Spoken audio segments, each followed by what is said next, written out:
Ukraine is fighting for its right to exist as a sovereign country and against a man who says Ukraine belongs to him. Richard joining us now. Richard, Putin insists he's not trying to occupy Ukraine, but what can you tell from what you've been seeing about what might be the goal here?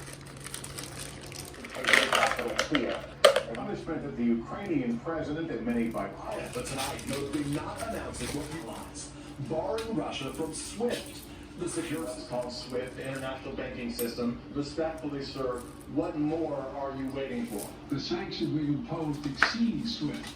The sanctions Repeated threats of sanctions were intended to deter Putin from invading. You argue that President Biden should have leveled these sanctions preemptively, saying Vladimir Putin simply could have decided if he's already paid the price, why to deter any aggression that Russia might be contemplating against NATO countries. But in terms of doing other things, look, I think you just have to listen to President Putin's own words. This is something he was planning all along.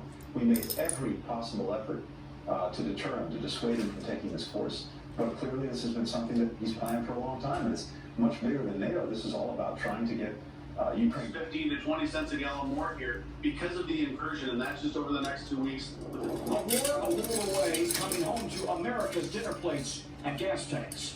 Tom Costello, NBC News, Washington. In just 60 seconds, the view from Moscow, from Putin and his leader of NATO, where he thinks this is all heading.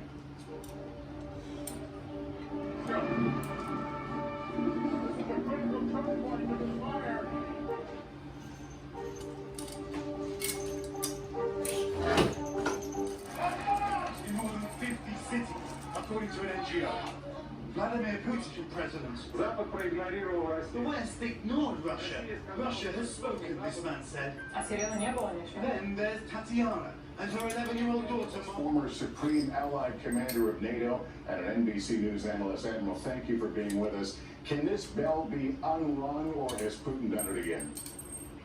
Putin has crossed his Rubicon.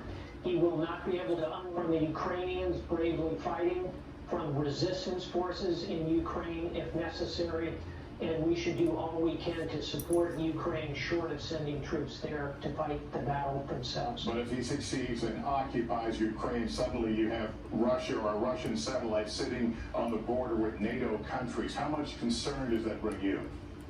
And enjoy. Golf now. Download the app and go play. These days, it feels like the news never stops. Weekdays at 5 on NBC News Now.